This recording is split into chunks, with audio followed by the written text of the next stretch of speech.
Au Burkina Faso, alors que les manifestations anti-occidentales et anti-ONU battent leur plein dans la capitale, l'activiste et polémiste Kémy Séba s'est rendu dans le pays afin de rencontrer le chef de la junte Ibrahim Traoré et les soutiens de sa cause.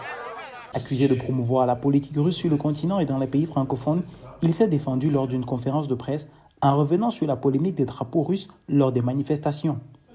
Et devant les autorités russes, j'ai tenu un discours en disant que si la Russie faisait l'erreur, en se rapprochant de l'Afrique, de vouloir reproduire les mêmes schémas néocoloniaux que ce que la France a commis, nous combattrons la Russie. Et c'est pour ça que je fais partie des rares gens qui s'opposent, lorsqu'il y a des manifestations en Afrique, à ce qu'on brandisse le drapeau de la Russie. Parce que je dis que quand on fait ça, on s'humilie. Vous ne verrez pas de drapeau brandi du Burkina Faso lors des manifestations en Russie. Alors il faut aussi que nous apprenions à éviter. Malheureusement, coup dur pour l'activiste, son meeting prévu ce samedi à Ouagadougou a été boycotté par les jeunes burkinabés.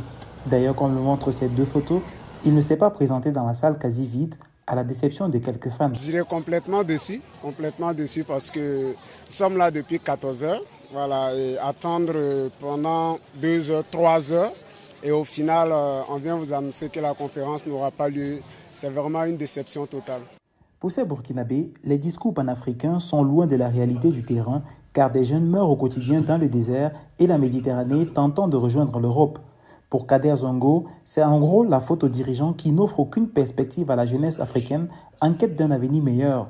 Aussi paradoxal que ce soit, il sera difficile à cette génération de croire au discours des nouveaux sauveurs quand les dirigeants ne disposent d'aucune volonté de changement. Ce n'est pas que c'est un paradoxe, mais ça ne cessera jamais. Ça ne cessera jamais parce que qu'est-ce qu'on offre en quelque sorte? Qu'est-ce que nos dirigeants offrent aux jeunes qui décident de braver les eaux pour aller à l'Occident? Voilà. Donc ici, ce qui pose problème, c'est ce que cette jeunesse-là ne retrouve pas ici, qui amène cette jeunesse-là à aller derrière les eaux, à braver la mer, les océans pour pouvoir aller trouver un meilleur avenir.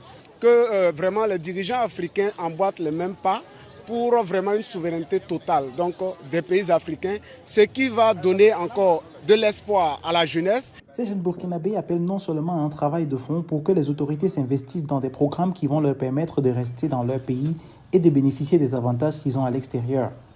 Ils attendent du gouvernement actuel le développement de l'agriculture quand on sait que le pays compte environ 80% d'agriculteurs, la lutte contre la corruption et le favoritisme dans les institutions étatiques.